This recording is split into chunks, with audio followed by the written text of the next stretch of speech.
Buenos días, buenas tardes, buenas noches. No sé a qué hora me esté escuchando, nos esté escuchando. Soy Benjamín Mendoza Madrigal y este es su podcast Hablemos Sin Saber, el único podcast que opina sin que usted se lo pregunte. El día de hoy tengo aquí un invitadazo con quien emprendí en algún momento un proyecto de podcast que no pudimos retomar porque pues obviamente somos hombres ocupados y tenemos que mantener una familia numerosa y grande y vivimos en la extrema pobreza, la austeridad republicana y todo eso, todos esos sinónimos de precariedad que usted conoce. Pero el día de hoy está aquí de visita en el Sistema Michoacano de Radio y Televisión y el día de hoy vamos a hablar sin saber de un tema pues bastante doloroso, pero que no por eso es menos importante. Les presento al famosísimo Pompa, José Miguel Pérez Pompa, mejor conocido como Pompa. ¿Cómo andas, Pompa? Muy bien, aquí con mucho gusto de acompañarte en tus oficinas, en las oficinas del Sistema Michoacano de Radio y Televisión, todo el sistema al pueblo. Eso. Con un buen eslogan. Ya teníamos mucho rato sin haberlos visitado. Creo que en algún momento por ahí los visité, pero ya teníamos... Ajá, viniste un día por la tarde, ¿no? Sí, por la tarde. Ya sabe, pláticas conspiranoicas que teníamos por acá. Así es. Sí, pues bienvenido, amigo. El día de hoy considero que es importante porque no lo hemos tocado en estos podcasts, y considero que es importante hablar de un hecho que pues trascendió el país, que incluso estuvo a punto de derribar a un presidente de la República y que, si me apuro tantito, yo creo que sí influyó en el tema de que perdiera la presidencia en el 18, el Partido Revolucionario Institucional, bueno, y toda la coalición que ahora se conoce, todo el PRIAN, que decían que no existía, pero que sí existe. Y bueno, yo considero que podemos hablar sin saber del tema de Ayotzinapa, obviamente con mucho respeto, guardando las formas, porque sabemos que es un tema escabroso, pero no por eso no va a ser ameno. Así que, amigo, me gustaría escuchar cuáles son tus interpretaciones, cuál es tu opinión al respecto de que Murillo Karam haya caído a la cárcel y del informe que presentó el subsecretario Encinas. Híjole, yo creo que es un tema muy, muy complejo, en primera porque evoca muchos sentimientos, todo el tema siempre de los desaparecidos, y recordemos que hace pocos días es el día que se conmemoran, al menos los de desaparición forzada, que tal vez no encuadre tanto Claro. en este tema que fue lo de los 43 de Ayotzinapa, pero que tiene que ver mucho con estos sentimientos que cualquiera puede sentir. Más que nada, pues las personas que lo viven pues más de cerca, que son los familiares de todos los estudiantes normalistas que les pasó esto, y que, como se ha dado a conocer, al menos yo lo veo así, con el informe de Encinas, que ya es algo que les va retribuyendo, pero que falta muchísimo más. Es algo que ya es como un alivio de saber algo, pero que todavía falta saber mucho, mucho más, porque pareciera ser que ya se hizo un mito el tema de los 43, en donde ya es muy complicado por todo el entramado que está intentando exponer Alejandro Encinas y la comisión que se formó, que es muy complicado que se dé a conocer todas las situaciones que pasaron realmente ese día en Guerrero, y que los sentimientos también son los que exigen, al menos de parte de los familiares de los 43, que se llegue a saber todo, sin importar incluso que duela, como ellos lo han manifestado. Yo creo que Murillo Karam, a final de cuentas, cae, al menos detenido por el momento, por haber construido una farsa histórica. ¿Por qué es eso? Él no tuvo tal vez participación directa en la desaparición de los jóvenes, pero sí tuvo una participación con mucho dolo, y que eso después les iba a generar pues mucho dolor a los padres o a los familiares de los 43, de enmascarar lo que realmente había pasado. Porque lo que sí podemos creer es que alguien sí sabe realmente lo que pasó, como se ha dejado ver en los Claro. informes, pero que cada vez se va maquillando, incluso hasta en estos momentos, porque, como lo he dicho, no es suficiente ni siquiera para los padres de familia de los 43. Sí, Arístides en los controles, hay que mandarle un saludo a Arístides. Aquí Marianita Rodríguez Cantú en las fotografías, todo muy bien. Mira, a mí me gustaría que, digo, ya he visto un panorama general, he visto tu opinión en general, considero que es muy acertada.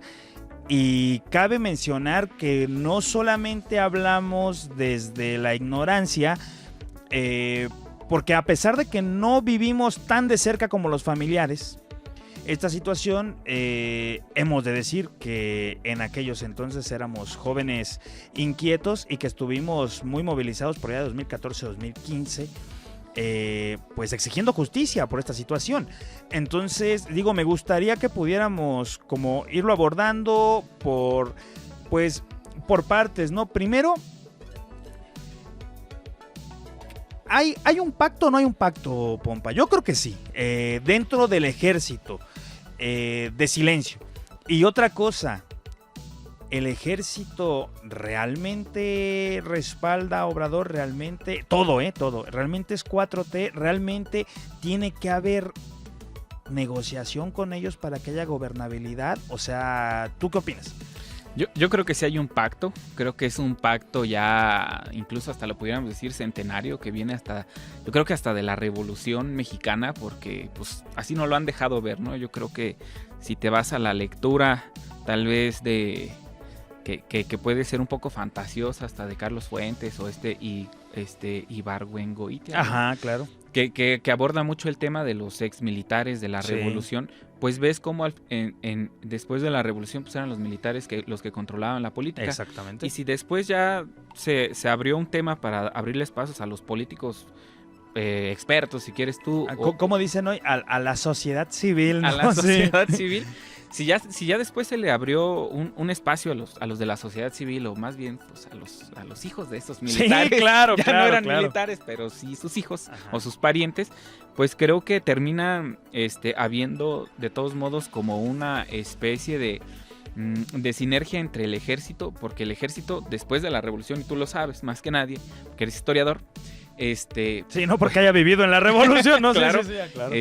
Pues era el punto de que podía dar gobernabilidad a un país que acababa de salir de la revolución, y creo que después durante los años sigue dando un poco de gobernabilidad al país. Se vio incluso en temas también muy feos y que agreden a la memoria, como la Guerra Sucia, ¿no?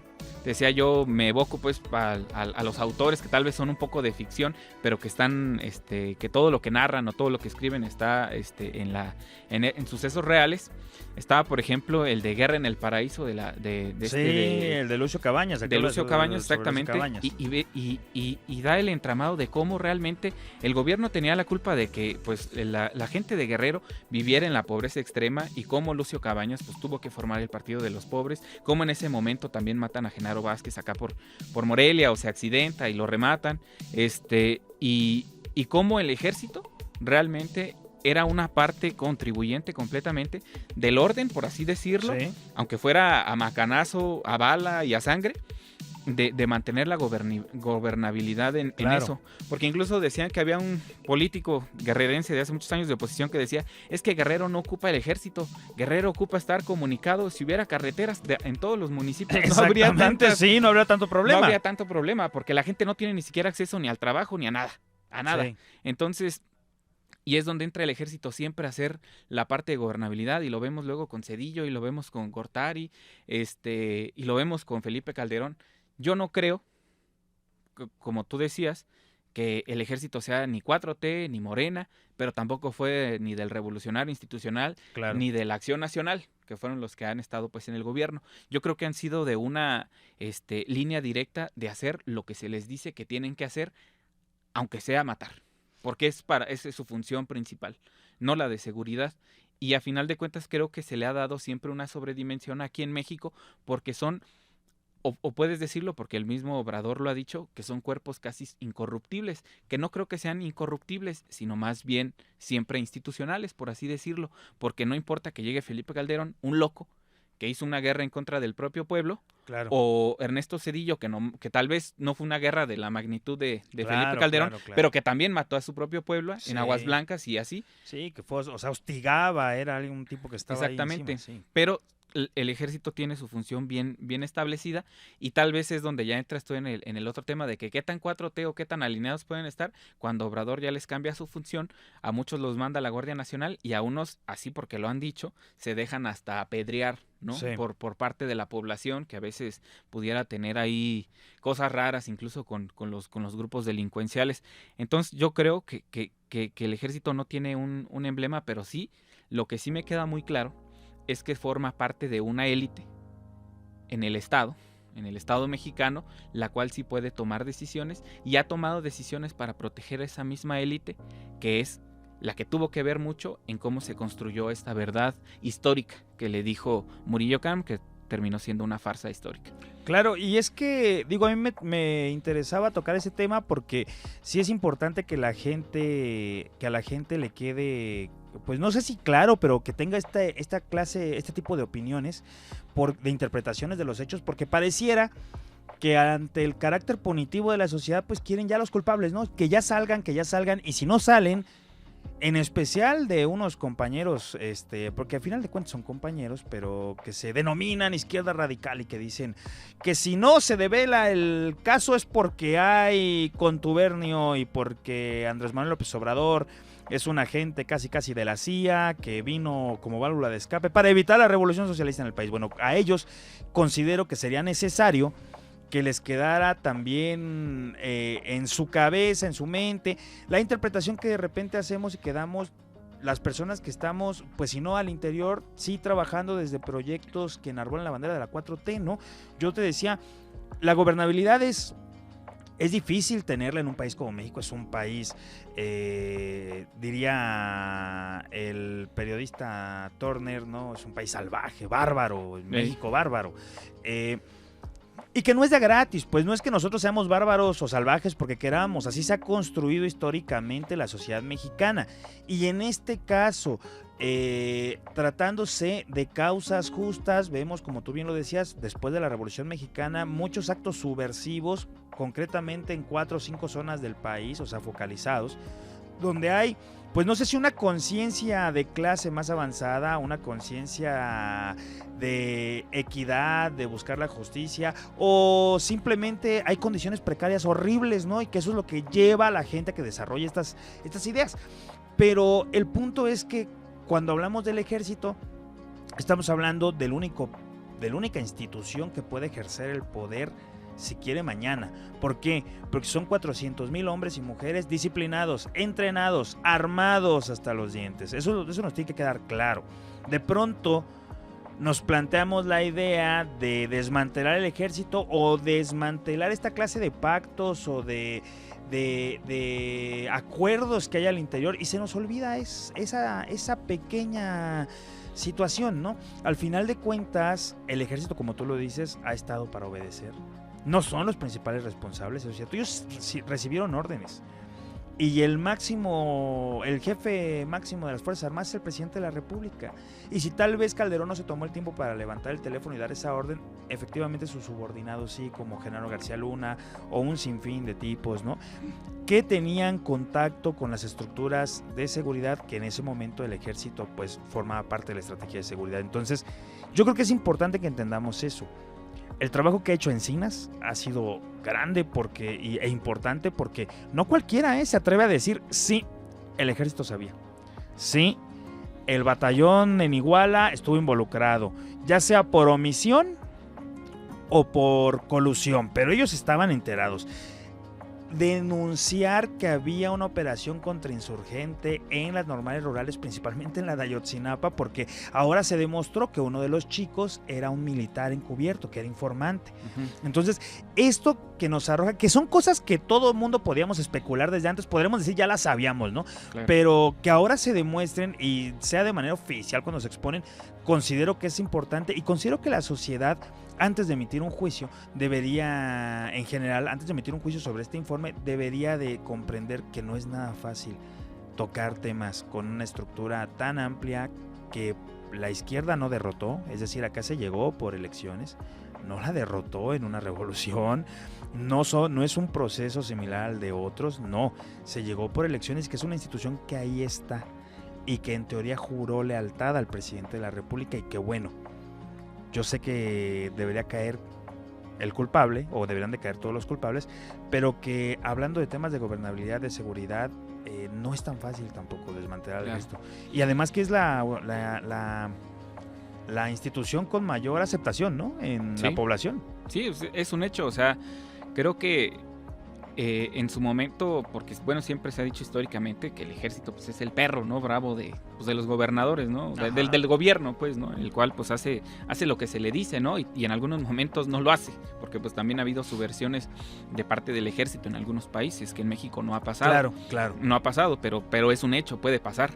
Sí. En México no se ve tampoco la posibilidad, y es donde pudiéramos denostar ahí a los compañeros que dicen que el ejército, que a Obrador le da mucho poder al ejército, pero a final de cuentas es esta institución, porque a final de cuentas es una institución que sí, como todas las instituciones, tiene élites y tiene grupos de poder y tiene conjuntos de intereses a veces diferentes, porque hay que también ver esa parte, y es algo que sí llegó mucho Obrador a cambiar, y hay que reconocerlo, porque la gente va a decir que todo sigue igual, y no es cierto. Tal vez en algunas partes no haya habido un cambio, o ni siquiera empiece el cambio. Por ejemplo, el tema del poder judicial de la Federación. Te lo pongo así en un tema muy, muy así sencillo. Yo tenía un conocido que trabajaba con Murillo Karam. En 2017 aproximadamente, en una fiesta, obviamente, pues me decía, no, es que incluso ustedes si ganan, refiriéndose a Morena, a Obrador, dice, no van a poder cambiar nada, al menos en el Poder Judicial de la Federación. Toda esta gente que nosotros, porque él se refería a la gente de Murillo Karam, incluso Murillo Karam ya estaba muy enfermo en ese momento, le decía, toda esta gente que tú ves en la Fiscalía, ya está en el Poder Judicial de la Federación, y es un grupo que no vas a poder tronar desde adentro. Claro. Y tú lo ves con los mismos ministros que se eligen. Sí, si bien Obrador los propone, y algunos llegan a ser ministros, y tú considerarías que ellos van a tener una línea aproximadamente cercanos a las ideas de Obrador o de la transformación, y no la tienen. Y pasa lo mismo en el Instituto Nacional Electoral. Y en las fiscalías, ya Gers Manero. Exactamente. Sí. O sea, a final de cuentas hay grupos de intereses, y en el ejército hay grupos de intereses, y no lo podemos negar. Está el hecho que dicen que Cienfuegos se acercó a Obrador a proponerle el nuevo secretario y no lo aceptó. Pero sí lo recibió a final de cuentas, y no es quitarle alguna bondad, no es quitarle no es quitarle algo bueno decir a Obrador que recibió a Cienfuegos, cuando podían decir, no, pues que no lo reciba porque es... Claro, no lo demerita, pues. Exactamente, pero sí lo recibió a final de cuentas. ¿Por qué? Porque termina representando a un grupo de intereses, y esos intereses a veces son muy fuertes. Muy fuertes. El mismo, perdón que te interrumpa, el mismo Crescencio Sandoval formaba parte de la estructura, era comandante de un regimiento de los 12 en los que se divide el país, de las regiones militares. Así es. Sí, o sea, él formaba parte de esa estructura. Y es que fíjate que tiene algo que ver mucho con esto, que tal vez nosotros los mexicanos no nos demos cuenta, que hablábamos en otro programa de esto, que los partidos pues ya no se matan entre ellos, porque ya no son militares los que están dentro de los partidos, pero realmente siguen pasando muchas cosas que no nos damos cuenta. Nosotros todavía hace 2 décadas, y lo digo pues porque fue un tema familiar, un familiar mío era comandante, tenía una posición importante dentro del ejército, y fue detenido por el mismo ejército, porque tú sabes que son leyes diferentes, las leyes marciales, las que se tienen allá. Fue detenido, y desde ahí tribunales. Pues ya estuvo desaparecido, al menos de la vida política en el ejército. Y también pasa acá. Lo que pasa que creo yo que esa institución, si bien sí son grupos de intereses, pues han sabido, tal vez con su misma formación marcial, pues han sabido que tal vez a todos los grupos les toque algo, al menos cuando se pueda. Si bien con Crescencio Sandoval era comandante de una zona, pero tal vez no aspiraba en ningún momento a ser secretario, como si lo pudiera haber aspirado alguien que era del equipo de Cienfuegos, ¿no? Y es algo que tenemos que reconocer, aunque los mexicanos tengamos mucha confianza en el ejército, también el ejército tiene ese tipo de dinámicas que pasan en todos lados, pues, a final de cuentas. Sí, fíjate que a mí se me hace yo considero un acierto que al ejército se le cambien las armas por las herramientas. Claro. Porque los que dicen que hay militarización en el país porque los soldados, el ejército mexicano está construyendo aeropuertos, trenes y el transísmico, pues a mí me parece ridículo, ¿no? Claro que se empodera al ejército económicamente porque se le da recurso para construir esos megaproyectos.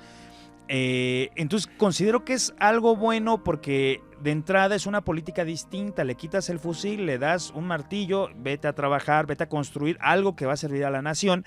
Eso me parece de entrada bueno. Segundo, entender que al ejército tienes que utilizarlo, porque yo insistía, ¿no? Y tú lo decías ahorita, pues ahí está. Entonces, ¿qué vas a hacer? No podemos... Estar en guerra siempre. Ajá, claro. No somos Estados Unidos, exactamente. ¿no? Que esa es la situación, ¿no? El ejército que no combate, dirían los teóricos de la milicia, se corrompe. Y yo considero que el ejército que combate se corrompe más, porque lo hemos visto, la bestialidad, la brutalidad a donde nos ha llevado la guerra, porque ojo, tenemos que decirlo, este suceso de Ayotzinapa no fue un hecho aislado, es porque de verdad es un estado de guerra. Desde que Felipe Calderón lo oficializó y un poquito antes, un año atrás, ya había empezado esta situación. Entonces, vean la cantidad de desaparecidos, de asesinatos que van a la alza, que no es algo que propiamente dependa de una administración o de otra. Tiene un origen y tiene un inicio. Y sus orígenes pueden ser más viejos, pero el inicio oficial, formal del ejército en las calles fue con Felipe Calderón. Entonces, creo que el ejército fue víctima, o sea, como institución, no cada uno en lo que realizó, cada militar como cada ser humano tendrá que hacerse responsable de lo que hizo, pero considero que como institución fue víctima de toda esta marea y al final de cuentas ingresó en un campo donde ya no pudo salirse, que la DFS había trabajado desde los 70s y 80s, porque son los padres de los narcotraficantes, claro, los grandes carteles, ajá, sí, entonces,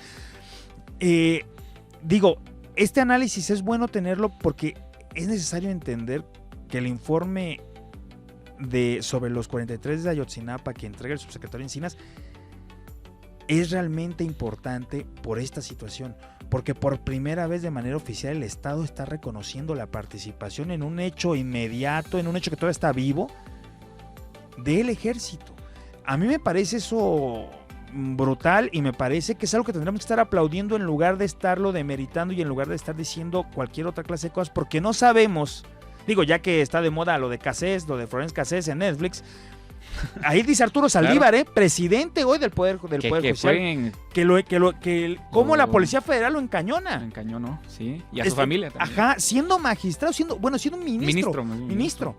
Entonces, si a esos niveles llegaba la represión del Estado, no sé si, no sabemos si Alejandro Encinas está jugando incluso el pellejo por dar este reporte, ¿eh? Yo por eso decía, son cosas que tenemos que valorar. Claro, pues llevemos a la misma Cristina Kirchner, que fue víctima de un atentado. Imagínate a Alejandro Encinas. Yo creo que Alejandro Encinas está como los reporteros que esperan tener la suficiente información para poder publicar un artículo o una investigación, un artículo en general, para que pues se sepan las cosas y que no pueda haber ventanas de oportunidades, por así decirlo, de que alguien ataque esa información. Obviamente siempre va a quedar, creo yo, a deber un poco la información porque quisiéramos nosotros saber todo lo que pasó, pero realmente, como decíamos, todas estructuras que se han formado a la margen o dentro de todas las instituciones, pues al final de cuentas, ¿cómo se llama? Intentan hacer, tienen una injerencia, al final de cuentas, en las decisiones que se toman. Y si bien la lucha, por así decirlo, de Obrador es que se vaya limpiando esto, pues también los que van a estar a favor de que se limpien son conscientes de que no se puede limpiar tampoco de la noche a la mañana. Hablando así en resumen o para hacer para cortar rápido, Crescencio Sandoval sabe que no puede cambiar el ejército de la noche a la mañana por las situaciones que pudiera implicar, y tú ya lo has mencionado, pues la de violencia exclusivamente. Claro, no un golpe de estado o algo así.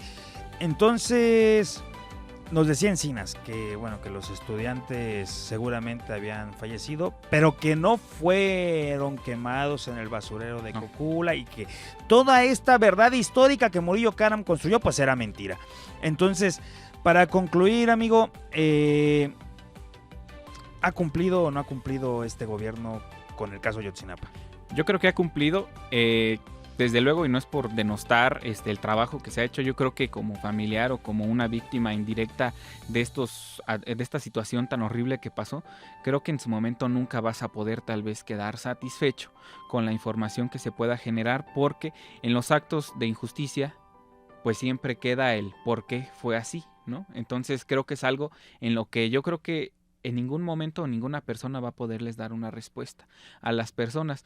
Pero creo que sí se tiene que llegar a lo más aproximado a la verdad. Y lo más aproximado a la verdad, pues es el trabajo que se está haciendo.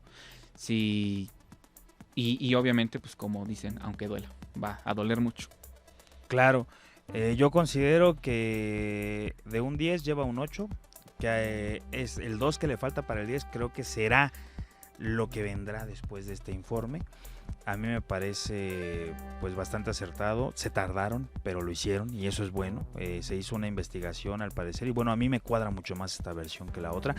Decían por ahí algunas personas, no, es que luego va a llegar otra administración y va a dar otra versión. Bueno, diría el gran Carlos Payán, a la única dictadura que debe someterse el periodista, y esto yo lo englobo a la opinión pública, pues es a la de los hechos. Podrá llegar quien sea, pero si se comprueba con hechos que esto fue lo que sucedió, pues nadie podrá decir lo contrario, como ahora el gran Murillo Karam, que seguramente nos estará escuchando, porque claro, somos un podcast top en la industria, nos estará escuchando desde su celda. Al final de cuentas las cosas cayeron por su propio peso. Y a mí me da mucho gusto ver personajes como estos tras las rejas. Pues querido amigo, muchísimas gracias por habernos acompañado. Ojalá no sea la última vez y te veamos más seguido por acá. Un gusto, como siempre, acompañarte en todos proyectos que tienen aquí en el sistema michoacano. Y claro que sí, cuando se dé la posibilidad, aquí vamos a estar. Perfecto, ya los decías tú, todo el sistema al pueblo. Así es, ya sabes, somos el sistema michoacano de radio y televisión. Nos puede ver y escuchar a través del canal de YouTube, a través de la página sistemamichoacano.tv, a través de Facebook e Instagram y también a través de la televisión y la radio. Aquí en Morelia, ya sabes, 106.9 de FM, 1550 de AM, y en la televisión 16.1 señal abierta para todo el estado, 116 megacable, 16 total play y 13 telecable. Desde los cuarteles del sistema michoacano de radio y televisión, en algún lugar de la capital, en algún rincón de la Loma de Santa María, esto fue Hablemos Sin Saber.